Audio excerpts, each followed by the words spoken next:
பாம்பே பஜார் ரசிகர்களுக்கு ஜூலை மாத நல்வாழ்த்துக்கள். கன்னிராசிக்காரருக்கு இந்த 2024 ஜூலை மாதம் எந்த மாதிரியான பலன்களை கொடுக்க போகுது?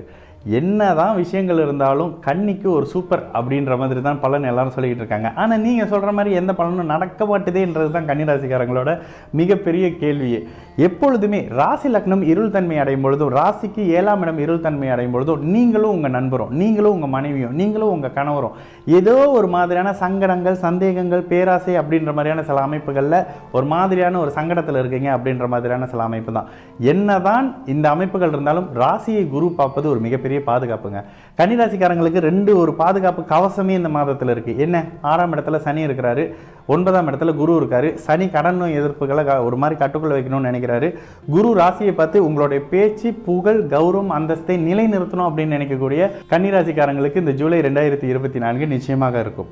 அதே நேரத்தில் அதிகமாக ஓவர் கான்ஃபிடென்ட்ல இங்கே தாங்க ஏதாவது தப்பு பண்ணியிருப்பீங்க. தயவு செய்து யாரையும் நம்பாமல் இருங்க. முதல் கட்ட விஷயமாக நினைச்சதெல்லாம் தட்டி தூக்குறமே, அதனால இதுக்கப்புறம் நம்ம தான் வாழ்க்கையிலலாம் சூப்பராக இருப்போம் அப்படின்ற மாதிரியான சில விஷயங்கள் இருக்கும். தயவு செய்து எல்லாரும் சொல்கிறாங்க அப்படின்றதுக்காக ஒரு விஷயத்தை பண்ணாமல் இருக்கிறது தாங்க இந்த காலகட்டத்தில் மிக முக்கியமான ஒரு விஷயம். கணவன் மனைவிக்குள்ளே ஏதோ ஒரு உட்பூசல் இருக்குல்ல, அது இன்னமும் தொடரும். ஏன்? ஒருத்தருக்கு ஒருத்தர் சந்தேகப்படுறது, ஒருத்தருக்கு ஒருத்தர் ஏதோ அப்படி ஒரு வெளியே சொல்ல முடியாத சில விஷயங்கள் இருக்குது. என்னன்னே தெரிலங்க, ஏதோ பண்ணுறாருங்க, என்னன்னே தெரிலங்க, ஏதோ பண்ணுறாங்க அப்படின்னு சொல்லக்கூடிய கணவன் மனைவி அமைப்பு, காதல் சம்பந்தப்பட்ட அமைப்புகளில் இங்கே கொஞ்சம் அப்படி விரிசல் இருக்கக்கூடிய ஒரு மாதமாகவே ஜூலை கன்னிராசிக்காரங்களுக்கு நிச்சயமாக இருக்கும்.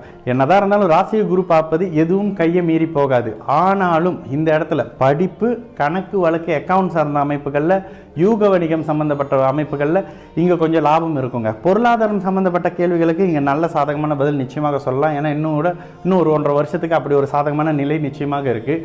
இறை தரிசனம் கிடைக்கக்கூடிய ஒரு காலகட்டம் அப்படின்னு சொல்லலாம். லக்னத்தில் ராசியில் இருக்கக்கூடிய கேதுவை குரு பார்ப்பது ஒரு மிகப்பெரிய பலம். அதாவது ராசிநாதன் ராசியிலே இருக்கிறாரு அப்படின்ற மாதிரியான ஒரு நிலை தான்.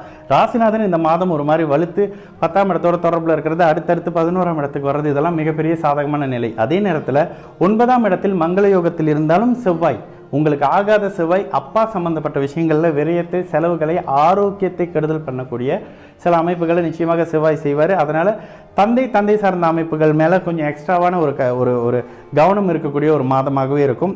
தைரியமாக ஷேர் மார்க்கெட், யூக வணிகம் மாதிரியான அமைப்புகளில் நீங்கள் இறங்கலாம். நஷ்டம் எதுவும் இருக்காது. இருந்தாலும் கையை மீறி போகாத அளவுக்கு பெரிய அளவுக்கு இன்வெஸ்ட் பண்ணாமல் இப்போ பண்ணுறது ஒரு சாதகமான நிலை தான். டீச்சிங், கோச்சிங் அமைப்புகளில் இருக்கக்கூடிய கன்னிராசிக்காரங்களுக்கு இது மிகப்பெரிய சாதகமான நிலை. இந்த மாதத்துலேருந்து இன்னும் ஒரு 6 மாதத்திற்கு கன்னிராசிக்காரங்களுக்கு மிகப்பெரிய சாதகமான நிலை இருக்குது. என்னென்ன ரிஸ்க் எடுத்து பண்ணணுமோ இப்பயே பண்ணிக்கங்க. 2025 என்டர் பண்ணும்போது அப்படி ஒரு சாதகமான நிலை இல்லை. தொட்டதெல்லாம் ஒரு மாதிரி சுணக்கமாக இருக்கக்கூடிய காலகட்டம் தான். கன்னிராசிக்காரங்களுக்கு ரிஸ்க் எடுத்து எதையும் பண்ணலாம், தைரியமாக முன்னோக்கி போகலாம், ஆணவத்தை கொஞ்சம் குறைச்சிக்கலாம் அப்படின்ற மாதிரியான ஒரு மாதமாக ஜூலை 2024 சகல கன்னிராசிக்காரர்களுக்கும் நிச்சயமாக இருக்கும்.